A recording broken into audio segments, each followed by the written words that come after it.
नामदेव ने तो कुत्ते में भगवान को देखा, हम लोग संत के अंदर भगवान को देखने की कोशिश करते हैं। श्री राम। नामदेव ने रोटी बना के रखी, कोई अंदर गया कमरे में, कुत्ता और रोटी उठा के ले भागा। नामदेव कटोरी लेके के नाथ रूखी न खाइयो, ठहर जाइयो प्रभु, रूखी न खाइयो, ये मेरे नाथ रूखी न खाइयो, ठहर जाइयो। कुत्ता और भागा, लेकिन नामदेव का दृढ़ विश्वास था तो कुत्ते के अंदर भी छुपा हुआ वो परमात्मा तो है ही। मुंह खोला और दर्शन दे दिया। भावो ही विद्यते देवो, भाव में देव छुपा है। फिल्म की पट्टियों में, चित्रों में आसक्ति और काम विकार होता है तो शरीर का पतन कर देता है, मन का पतन कर देता है। तो वेदांत दर्शन के अनुसार जो परमात्मा तो सब में है, सर्वत्र है, जिसमें भावना दृढ़ होती है वहां से लाभ होता है। स्वामी राम तीर्थ कभी कभी वो ब्रह्म परमात्मा के ध्यान में बैठ जाते हैं और पत्नी को बोलते हैं, तूने उस परमात्मा को नहीं देखा तो कोई हरकत नहीं, चिंता की बात नहीं है, तू परमात्मा भाव से मेरा पूजन करते रहो, लाभ हो जाएगा। और वो ऊपर उठी। कभी कभी हम लोग सोचते हैं कि भगवान निराकार है, निरंजन है, उसको कैसे देखें, तो जिनके हृदय में वो शांत स्वरूप परमात्मा प्रकट हुआ है। कबीर जी बोलते हैं, अलख पुरुष की आरसी साधु का ही देह, लखा जो चाहे अलख को उन्हीं में तू लख ले। तो हम लोगों की श्रद्धा भावना होती है उस अलख पुरुष को, निराकार को किसी महापुरुष में लखने का हम लोग प्रयास करते हैं। वरना संतों को तो पूजा क्या, हार क्या, पटकार क्या, यश क्या, अपयश क्या। संत तो ऐसी जगह पे होते हैं जहाँ वाणी का गम, जहाँ वाणी पहुंच नहीं सकती तो व्यवहार कहाँ पहुंचे। फिर भी जिस क्षण हम लोगों का भाव होता है और संत पर ब्रह्म परमात्मा की मस्ती में होते हैं, हम लोगों को लाभ हो जाता है। ये आचार्य पाद सेवनम जो परंपरा है वो किसी एक व्यक्ति ने या किसी बुद्धू व्यक्ति ने चलाई नहीं, ये ऊंची कक्षा पे पहुंचे हुए ऋषियों ने प्रारंभ किया। इनको तत्व का साक्षात्कार हुआ। जो मरने के करीब थे राजा परीक्षित, वो बोलते हैं कि नाथ जरा ठहरो गुरुदेव, मुझे आपके चरणों का अर्घ्य पाद से पूजन करने में। शंकर भगवान का पूजन वशिष्ठ जी ने किया और वशिष्ठ जी का पूजन अर्घ्य पाद से भगवान राम ने किया।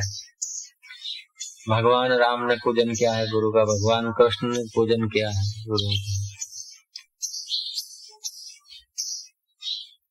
भगत तो सब होते हैं, कोई रुपयों के भगत होते, कोई बच्चों के भक्त होते शिशुपाल जैसे, कोई यश के भक्त होते हैं, कोई धन के भक्त होते हैं, कोई गुरु के भक्त होते हैं, बोले कोई भगवान के भक्त होते। भगवान के जो भक्त हैं वो गुरु के होंगे और जो गुरु के भक्त है वो भगवान के होंगे, क्योंकि गुरु और भगवान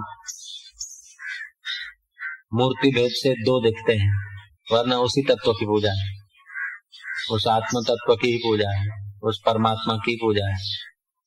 गुरु में अथवा ईश्वर में जो चमक रहा है, जो प्रकट हुआ है, वो तो एक है। गुरु और ईश्वर दो ढंग से दिखते हैं। ईश्वरो गुरुरात्मेति मूर्ति भेदे विभागिनी, व्योमवत व्याप्तम देवाय तस्मै से गुरुवे। जैसे व्योम माना आकाश, आकाश व्यापक है, ऐसे ही परमात्मा परब्रह्म परमात्मा व्यापक है। वो व्यापक परमात्मा जैसे आकाश जितना पहले घड़े में उतना ही दूसरे घड़े में है, जो पहले घड़े में है वही दूसरे घड़े में है, उतना शायद न भी दिखे घड़ा छोटा होने पर, लेकिन जो सोने के घड़े में है वही मिट्टी के घड़े में है, वही का वही आकाश। ऐसे जो सगुण साकार में है चैतन्य परमात्मा, वही गुरुओं के देह में है, हम लोगों के देह में है। हम लोगों के देह में प्रकट हो, इसीलिए गुरुओं के देह में परमात्मा की भावना की जाती है और गुरु फिर बताते कि तू भी वही है। ओम ओम ओम। देह छता जैनी दशा वर्ते देहातीत, ते ज्ञानी ना चरण मा हो वंदन अवनी। ओम ओम। रुपए देकर जो आप नहीं खरीद सकते हैं वो चीज प्रकट होती है। रुपए देके आप परमात्मा को नहीं खरीद सकते हैं। रुपए देकर आप संतों के प्रेम को नहीं खरीद सकते। रुपए देकर आप आत्म साक्षात्कार नहीं कर सकते। रुपए देकर आप जन्म मरण से पार नहीं हो सकते। रुपए देकर आप मोक्ष नहीं पा सकते। लेकिन आप समय देकर साधन भजन करते हैं तो मोक्ष आपके हृदय में प्रकट होने लगता है। करोड़ों अरबों रुपया लुटाने पर जो चीज नहीं मिलती है वो साधन भजन से प्रकट होती है। इसलिए कबीर जी ने कहा, प्रेम न खेतों उपजे, प्रेम न हाट बिकाए, राजा चहो प्रजा चहो, शीश दिए ले जाए। हमारे और ईश्वर के बीच अहंकार का पर्दा है, अहंकार ही बाधा है। साधन भजन से वो अहंकार विसर्जित होता है, जीवन में भीतर सरलता छलकती है। जैसे आप और हमारे बीच में ये पर्दा है, नहीं दिखता, इसके तंतु निकलते जाएंगे तो पर्दा होते हुए भी कुछ कुछ झलक आएगी। तंतु सब सफा हो गए तो आपके और हमारे बीच का पर्दा हट जाएगा। ऐसे ही परमात्मा और हमारे बीच में अहंकार का पर्दा है। साधन भजन सत्संग करते करते वो धुंधला होता है, हल्का सा होता जाता है। एक घड़ी ऐसी आती कि बचा खुचा तत्वमसी के महावाक्य के उपदेश से खिसक जाता है। वही जीव परमात्मा का साक्षात्कार करके परमात्मामय हो जाता है। फिर उसमें और परमात्मा में, उसमें और ईश्वर में दूरी नहीं रहती है। ओम ओम ओम ओम ओम। इसीलिए कबीर जी ने कहा, सतगुरु मेरा सूरमा। वो जो मेरे सतगुरु हैं वो सूरमा हैं। तलवार लेकर रण के मैदान में शत्रु को मार देना कोई बड़ी बात नहीं है।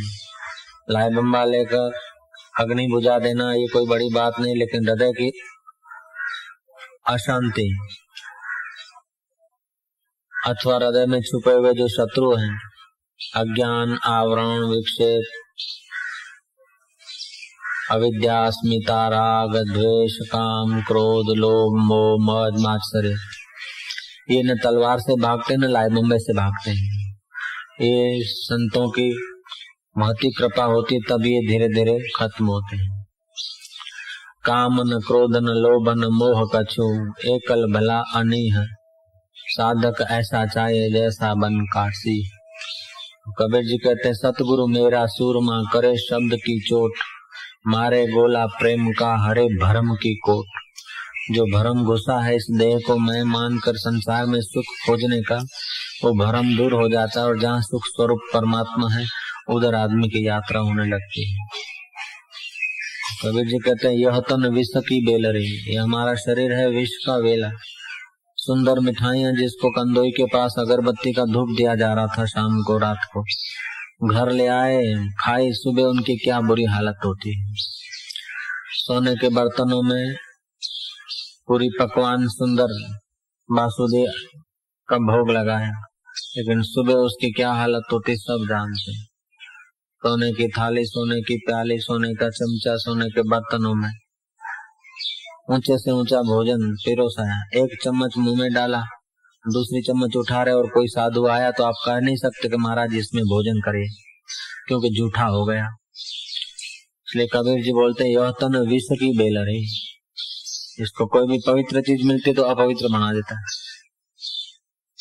यह तन विष की बेलरी, गुरु अमृत की खान। जो साक्षात्कारी, जो सच्चे महापुरुष हैं, जिनका परमात्मा के साथ ऐक्य हुआ है, ऐसे मिल जाते हैं तो वो अमृत की खान होते हैं।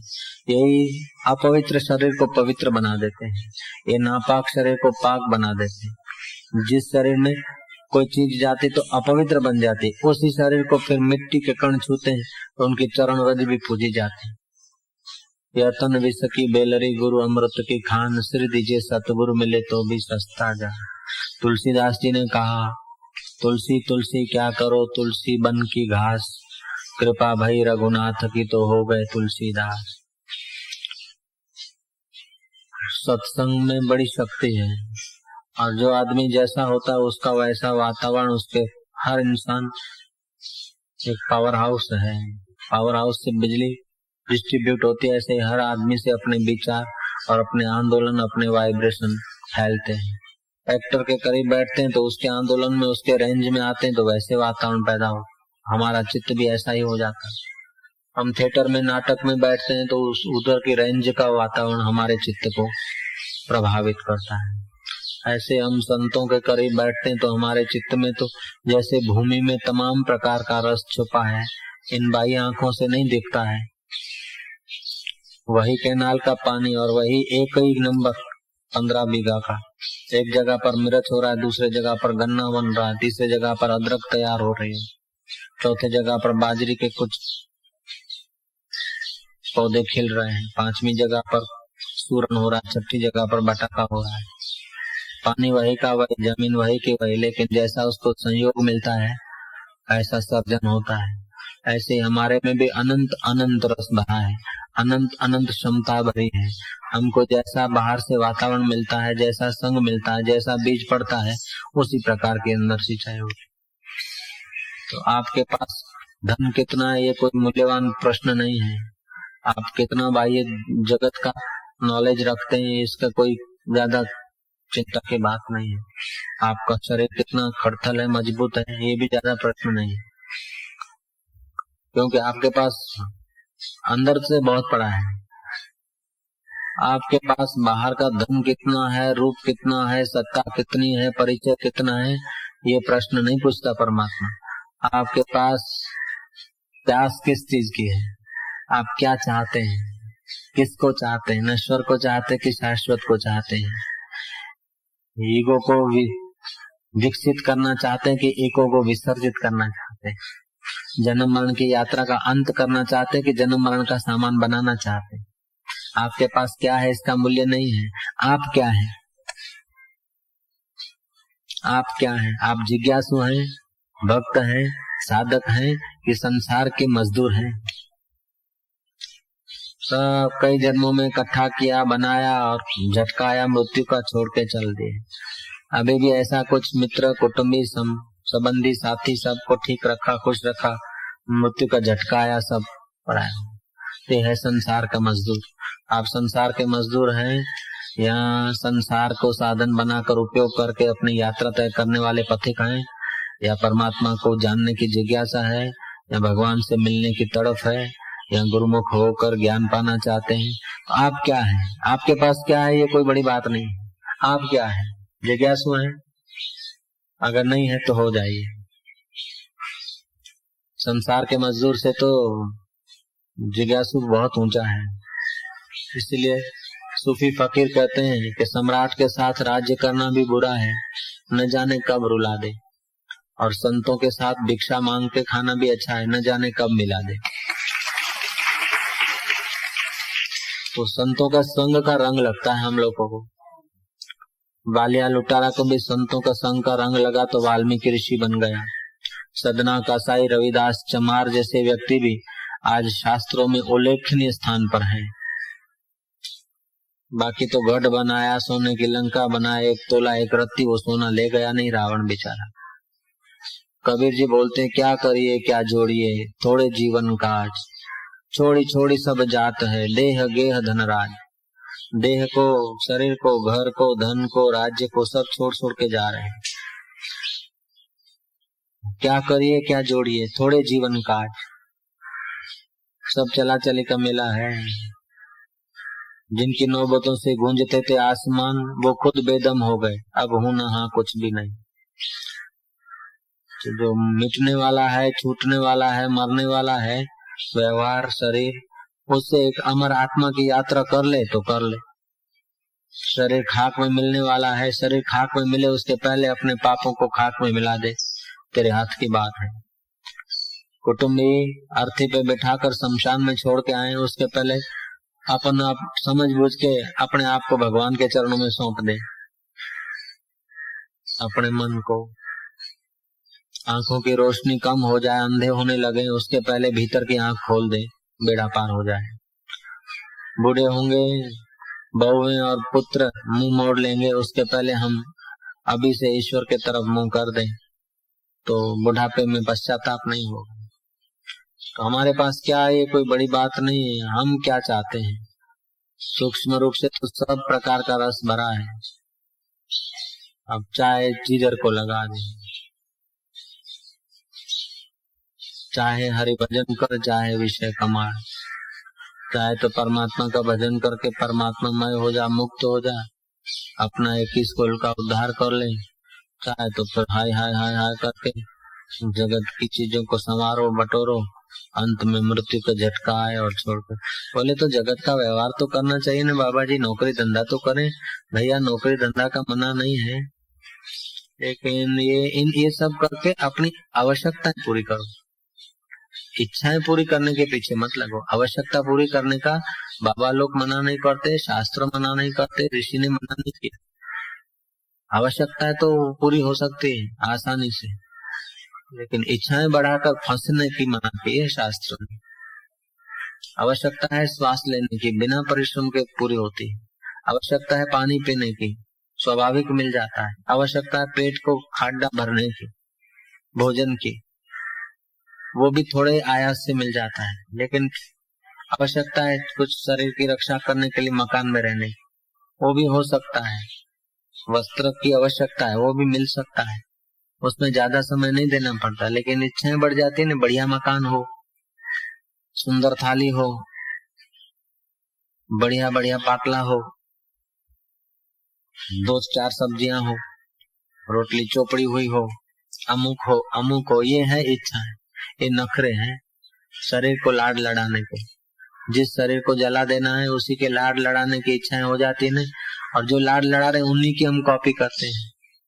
जिन्होंने शरीर का सदुपयोग किया उनकी कॉपी करे तो हमारा कल्याण हो जाए।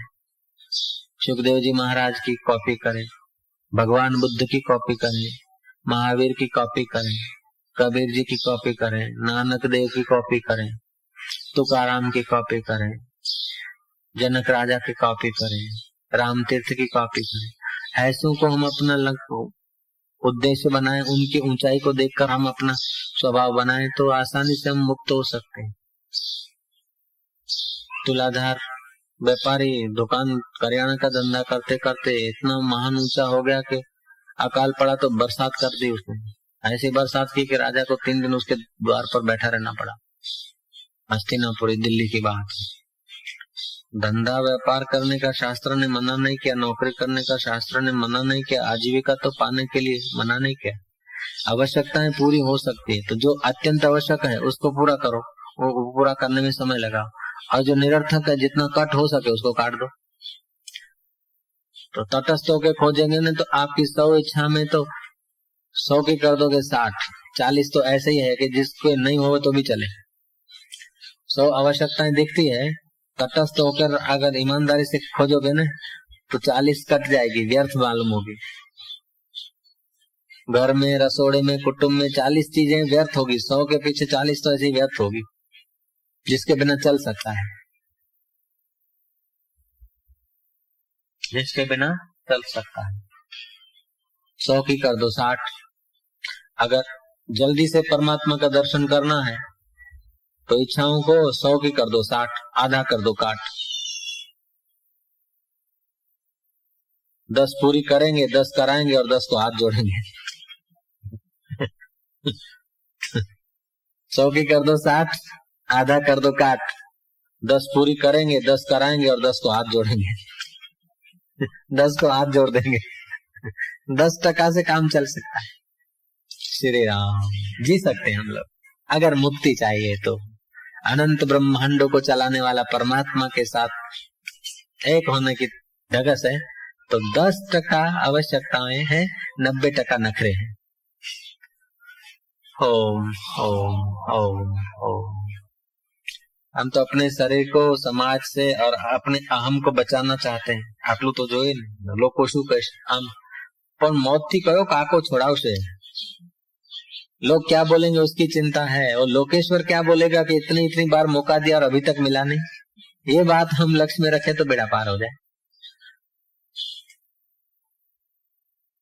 साधु वासवाणी के पास एक कर्नल गया, लेफ्टिनेंट कर्नल, बोला बाबा लोग दया करें तो भगवान की मुलाकात हो सकती है, आप जो भी बोलो मैं करने को तैयार हूँ। आज मेरे को भगवान का अनुभव कराओ जो सबके हृदय में है। हृदय के धबकारे उसी परमात्मा की सत्ता से पड़ते हैं। रक्त संचार उसी की सत्ता से होता है। हमारी आंख उसी परमात्मा की सत्ता से देखती है, हमारे कान उसी परमात्मा की सत्ता से सुनते हैं, हमारी जीभ हिलचाल करती तो उसी परमात्मा की सत्ता से करती है, हमारा मन संकल्प विकल्प करता है तो उसी साक्षी सच्चिदानंद परमात्मा की सत्ता से करता है, हमारी बुद्धि निर्णय करती है तब भी उसी परमात्मा की सत्ता से। ये मंदिर है, अच्छा है, पगे लगो, वो भी उस मंदिर की कृपा से ये मंदिर में पगे लग सकते हैं। ये बाहर के मंदिर और मस्जिद और गिरजाघर और चर्चें जो बनी हैं वो उसी परमात्मा की सत्ता से बाहर खड़ी कर दी गई, वरना वास्तव में पहले यह है बाद में वो है। तो महाराज जो सदा साथ में है और मंदिरों को भी बनाने वाला है, भगवान की स्थापना करने वाला जो भगवान है, खुदा की मौजूदगी, खुदा की जो इस याद का पत्थर लगाने वाला है ना, वो असली खुदा है। पत्थर में खुदा नहीं है, जेरूसलम में खुदा नहीं है, लेकिन जेरूसलम में पत्थर जिसने स्थित कर दिया काला, वो खुदा है। तो महाराज आप जो भी कहेंगे मैं करने को तैयार हूं, लेकिन मेरे को भगवान का दर्शन करा। आप बोलो तो मैं अपना जो फंड बंद आएगा वो आपके आश्रम के नाम कर दो, आपके नाम कर दो। मेरी अमुक किला पंजाब में जमीन है, यहाँ बीघा बोलते वहां किला बोलते हैं, ये भी आपको तन मन धन दंडो अर्पण किया गुरु बाबा। मेरा ये शरीर, मेरा धन, मेरा मन आपको अर्पण किया, भगवान का दर्शन करा। बोला कि भाई छोड़ो, अब तन मन धन अर्पण करने की बात एक है और हो जाना दूसरी बात। बोले नहीं बाबा जी, आप जो भी कहेंगे मैं करने को तैयार। ईश्वर का दर्शन होता है तो तन एक दिन जल जाएगा, मन तो 84 लाख बार भटका रहा है, और धन तो छोड़कर मरना है। जो छोड़कर मरना है और जिस तन को जलाना है वो देते हुए अगर भगवान का दर्शन होता है तो सौदा सस्ता है। बाबा ने कहा छोड़ो, जाने दो ये बात। मैं कहा नहीं गुरुजी, आप, मैं लिख देता हूँ। लिख क्या दो, मेरी एक छोटी सी आज्ञा मानो, ईश्वर का दर्शन हो जाए। बोलो। बोले बाबा जी एक आज्ञा नहीं, मैं 1000 आज्ञा मानू। अगर आप ईश्वर का दर्शन कराते तो मैं 1000 आज्ञा मानू, और 1000 नहीं तो एक ही मान लो बाबा। बोले आज्ञा करो। तो फिर पलटेगा तो नहीं? बोले नहीं गुरुजी, आज्ञा, आप आज्ञा करो। बोले देखो जरा संभल के बोलो। उसने सोचा बहुत बहुत तो बाबा जी धन मिलकत बाल बच्चे पुत्र परिवार कहेंगे अर्पण कर दो, कर दूंगा। पुत्र परिवार पत्नी चाकरी में रख दूंगा, बेटे सेवा में रख दूंगा। अगर भगवान का दर्शन होता है तो क्या अर्थ है? बाबा ने कहा कुछ भी हो तो एक आज्ञा मान, मैं तेरे को ईश्वर का दर्शन करा दूं। बोले बाबा जी 1000 मानो। भाई कर्नल अब जाओ, तुम ड्यूटी पे जाओ, छोड़ो बात। बोले नहीं बाबा, आज मौका मिला है, आज दया का प्रश्न। बोले कर्नल चाहो जाने दो, ऑफिस संभालो, जाके जाओ सलामी लाओ, जाके लोगों की सलामी लो, अपने ऑफिस जरा। बोले नहीं बाबा जी आज तो बस। ले अच्छा मानेगा आज्ञा? मानो, सोच लो या सोच ले, कोई भी आज्ञा करो मानोगे? जरूर मानूंगा। बोले ऐसा करो, मेरे को तुम्हारी जमीन भी नहीं चाहिए, तुम्हारा फंड भी नहीं चाहिए, तुम्हारी मिलकत भी नहीं चाहिए। ये तो हम तुच्छ समझ के छोड़ के तब बाबा बने, ये हमको नहीं चाहिए। तुम्हारे बाल बच्चों को चाकर रखूं, ये हमको नहीं चाहिए। हम स्वयं स्वतंत्र, तो दूसरे को क्यों परतंत्र करूं? लेकिन एक आज्ञा मान, हमारे और ईश्वर के बीच में जो अड़चन है उस अड़चन को हटा दे। बोले बाबा जी आज्ञा करो साहब, क्या करूं? ज्यादा सरदार जी तो ज्यादा जोर मारता है, तो ऐसा करो कि ड्रेस उतार दो और लंगोटी चढ़ा दो, और ये बाल बाल कटवा के मुंडन करके फिर जाके ऑफिस में काम करो। बोले बाबा जी ये कैसे होगा, लोग क्या कहेंगे? बोले तो बस इश्क करना जहाँ बचाना, ये भी कोई हो सकता है। आज के दिले मरीजे मर्ज, वो भी कोई सुख से सो सकता है। एक तो इश्क करते हो, ईश्वर से मोहब्बत करते हो, और अपना ईगो संभाल के रखना। लोको શું કહેશે? એ બહુ મોટું ભૂત બેઠું છે। આટલું તો જોઈએ ને ઘરમાં, આટલું તો જોઈએ, ऐसा तो चाहिए, जरा टीवी तो चाहिए, जरा थोड़ा सोफा तो चाहिए। लोग क्या कहेंगे? जो ईश्वर प्राप्ति के रास्ते चलते हैं वो लोग क्या कहेंगे इस चिंता को छोड़ देवे ना, तो लोगों को फर्नीचर से और चाय से और आइसक्रीम से प्रसन्न नहीं करो। केवल आपके हाथ का पानी का प्याला भी लोग पिएंगे तब भी वो कृत्य करते हो जाएंगे। आप केवल कहेंगे कि आइए केम छो, तभी भी वो धन्य धन्य हो जाएंगे। ईश्वर के लिए अगर कदम रखा तो लोग क्या कहेंगे उसकी परवाह मत करो।